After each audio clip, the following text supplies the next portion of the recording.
Mini Moscow എന്നറിയപ്പെട്ട സ്ഥലമാണ് ഈ ബെഗുസരായി. ജയിച്ചാലും തോറ്റാലും ഞങ്ങളുടെ വോട്ട് കമ്മ്യൂണിസ്റ്റ് പാർട്ടിക്കാണ്. പണ്ട് CPI-കാരനായിരുന്നപ്പോൾ JNUവിലെ യൂണിയൻ പ്രസിഡൻ്റൊക്കെ ആയിരുന്ന സമയത്ത് കനയ്യകുമാർ താമസിച്ചിരുന്ന അദ്ദേഹത്തിൻ്റെ തറവാട് വീടാണ് ഇത്. ഇപ്പോൾ കോൺഗ്രസ്സിലെത്തിയ ശേഷം കനയ്യകുമാർ പുതിയ വീട് വെച്ചിട്ടുണ്ട്. തൊട്ടടുത്ത് തന്നെ നമുക്ക് കാണാം. ഇതാണ് കനയ്യകുമാറിൻ്റെ ബെഗുസരായിലുള്ള വീട്. എന്തായാലും അടിപൊളി വീടാണ്, എല്ലാ സൗകര്യങ്ങളുമുള്ള ഒരു വീട് എന്ന് തോന്നുന്നുണ്ട് പുറത്തു നിന്ന് കാണുമ്പോൾ. ആപ്പ് അബീബി CPI 45 साल से CPI को वोट दिए हैं. കനയ്യകുമാർ കോൺഗ്രസിലേക്ക് പോയെങ്കിലും കനയ്യയുടെ പഴയ വീടിൻ്റെ മുകളിൽ ഇപ്പോഴും CPIയുടെ കൊടി കാണാം. അത് കനയ്യയുടെ വീടിൻ്റെ മുകളിലുള്ള കൊടിയല്ല, തൊട്ട് പിറകിൽ വീട്ടിൽ താമസിക്കുന്ന ആളുകൾ ഇപ്പോഴും CPI-കാരാണ്, അവർ വെച്ച കൊടിയാണ്. നമുക്കിതാ ഈ വീടിൻ്റെ മുകളിൽ CPIയുടെ കൊടി കാണുന്നുണ്ട്. എവിടെയാണ് ഈ വീട്ടിലേക്ക് എങ്ങനെ കയറാം? ഓ, आप लोग कम्युनिस्ट है? हाँ, CPI.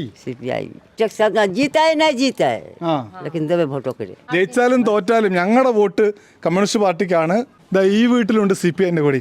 आप लोग CPI है? हाँ CPI हम लोग हैं. हाँ, क्यों CPI? CPI हम लोग कम्युनिस्ट पार्टी का आदमी हैं. आपका कन्हैया अभी कांग्रेस में है. हाँ अभी तो है, हाँ लेकिन आगे क्या होगा नहीं होगा कोई नहीं जानता है. हाँ, लेकिन बहुत अच्छा आदमी है, कन्हैया बहुत अच्छा आदमी. हम लोग दिलदार आदमी, हमारा अपना आदमी है वो. क्यों आप उसके साथ कांग्रेस में नहीं चले? वो तो नहीं चलता, वो दूसरी बात है. अब कांग्रेस अभी कांग्रेस. हाँ. कितना साल? इधर कांग्रेस हुए हैं. हाँ. നേരത്തെ CPI ആയിരുന്നു, കമ്മ്യൂണിസ്റ്റ് ആയിരുന്നു, ഇപ്പോൾ കോൺഗ്രസ് ആയി. പണ്ട് മിനി മോസ്കോ എന്നറിയപ്പെട്ട സ്ഥലമാണ് ഈ ബെഗുസരായി.